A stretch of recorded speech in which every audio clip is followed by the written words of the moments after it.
माँ दुर्गा की नौ शक्ति का दूसरा स्वरूप ब्रह्मचारिणी का है। यहाँ ब्रह्म का अर्थ तपस्या है। माँ दुर्गा का यह स्वरूप भक्तों और सिद्धों को अनंत फल देने वाला है। इनकी तपस्या से तप, त्याग, वैराग्य, सदाचार और संयम की वृद्धि होती है। ब्रह्मचारिणी का अर्थ तपचारिणी यानी तप का आचरण करने वाली देवी का है। यह स्वरूप पूर्ण ज्योतिर्मय और अत्यंत भव्य है।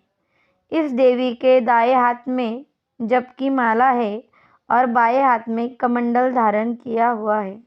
पूर्व जन्म में इस देवी ने हिमालय के घर में पुत्री रूप में जन्म लिया था और नारद जी के उपदेश से भगवान शंकर को पति रूप में प्राप्त करने के लिए घोर तपस्या की थी। इस कठिन तपस्या के कारण इन्हें तपश्चारिणी अर्थात ब्रह्मचारिणी नाम से भी पुकारा जाता है। 1000 वर्ष तक उन्होंने केवल फूल फल खाकर बिताए और 100 वर्षों तक केवल जमीन पर रहकर शाक पर निर्वाह किया। कुछ दिनों तक कठिन उपवास रखे और खुले आकाश के नीचे वर्षा और धूप के घोर कष्ट सहे।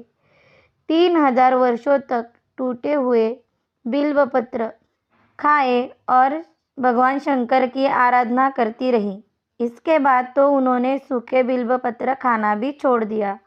कई हजार वर्षों तक निर्जल और निराहार रहकर तपस्या करती रही।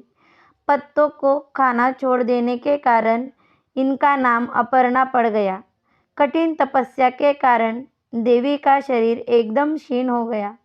देवता, ऋषि, सिद्धगण, मुनि सभी ने ब्रह्मचारिणी की तपस्या को अभूतपूर्व पुण्यकृत्य बताया, सराहना की और कहा कि हे देवी, आज तक किसी ने इस तरह की कठोर तपस्या नहीं की। यह तुम्ही से ही संभव थी। तुम्हारी मनोकामना परिपूर्ण होगी और भगवान चंद्रमौली शिवजी तुम्हें पति रूप में प्राप्त होंगे। अब तपस्या छोड़कर घर लौट जाओ। जल्द ही तुम्हारे पिता तुम्हें बुलाने आ रहे हैं। इस देवी की कथा का सार यह है कि जीवन में कठिन संघर्षों में मन विचलित नहीं होना चाहिए। माँ ब्रह्मचारिणी देवी की कृपा से सर्व सिद्धि प्राप्त होती है।